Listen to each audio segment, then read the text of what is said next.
नमस्कार, आप देख रहे हैं नैतिक न्यूज और मैं हूं आपके साथ पद्माश्री शुभम।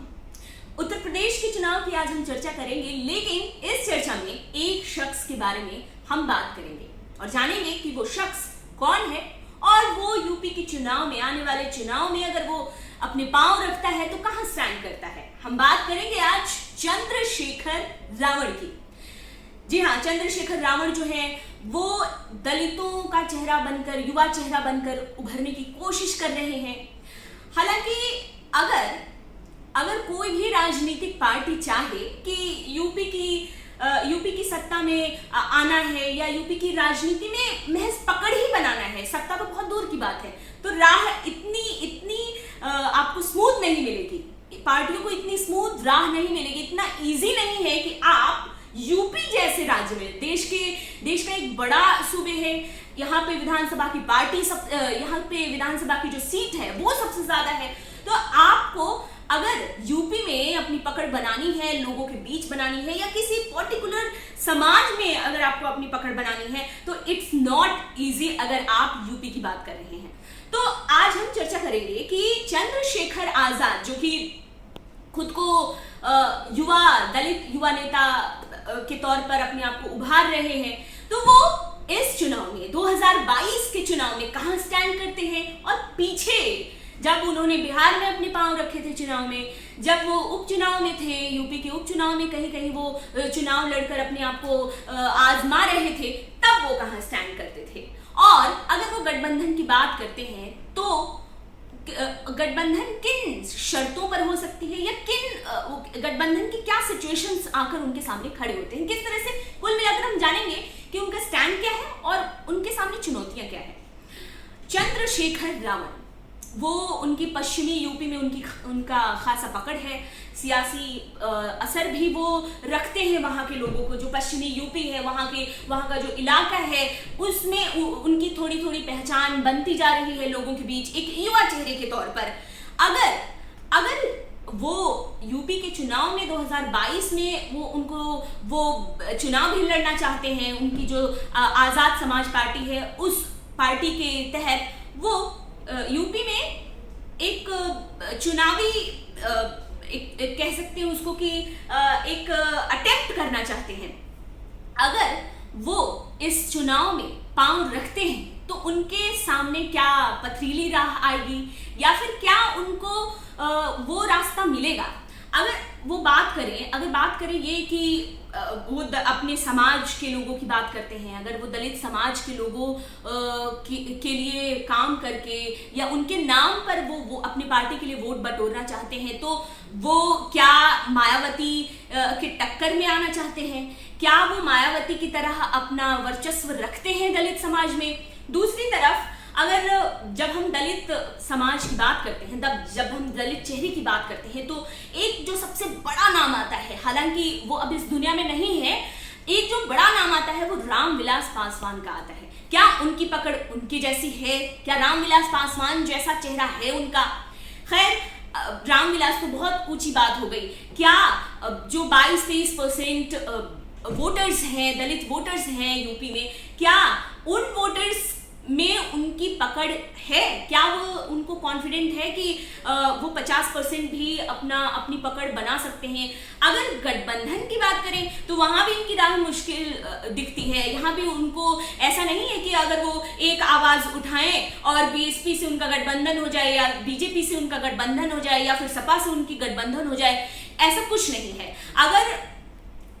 अगर सबसे पहले अगर सपा की सिचुएशन की बात करें तो उसका सिचुएशन ये नहीं है कि वो ट्रायल खेल सके या किसी नए चेहरे को अपने साथ जोड़ सके, क्योंकि वो बीजेपी के आने के बाद या जब 2000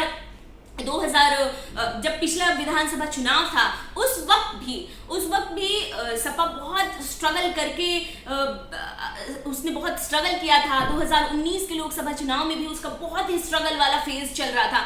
तो अब अगर वो सीट बांटती है, अगर वो गठबंधन किसी से करती है तो जांच परख के करेगी। और अगर उसके सामने ऑप्शन आता है आजाद समाज पार्टी की, अगर उसके पास ऑप्शन आता है चंद्रशेखर रावण की, तो उनकी स्थिति ऐसी नहीं है कि उनको एक झटके में सीट दे दी जाए, एक झटके में उनको टिकट दे दिया जाए जो भी प्रत्याशी होंगे उनको, क्योंकि अगर बिहार में देखा जाए वहां भी उन्होंने अपनी चुनावी पारी खेली थी चंद्रशेखर आजाद ने, तो उनके जितने भी उम्मीदवार थे सबके जमानत जब्त हो चुके थे।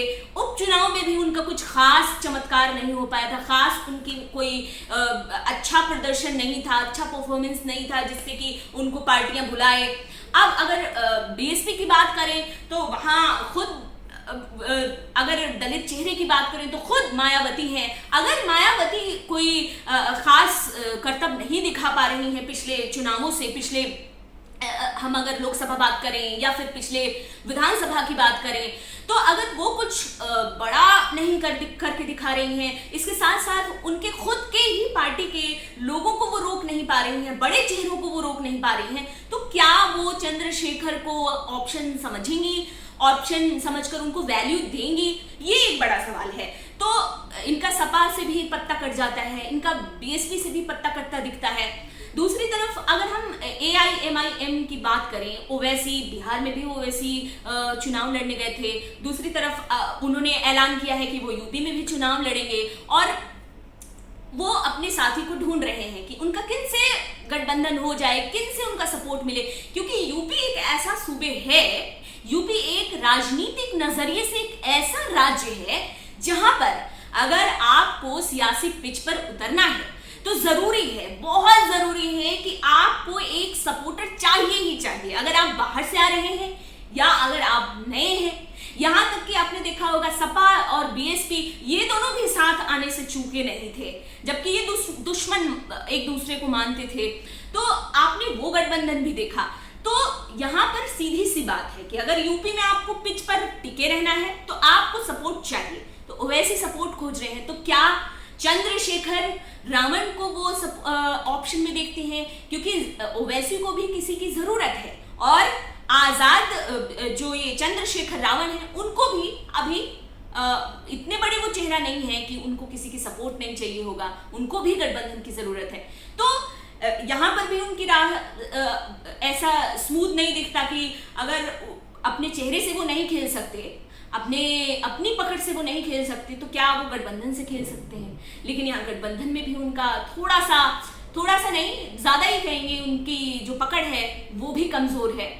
खैर, आने वाला जो चुनाव है वो बताएगा कि कैसे क्या आगे जाकर 2022 में सिनेरियो रहता है और इन जो छोटी छोटी पार्टियां हैं वो कहां पर स्टैंड करती हैं।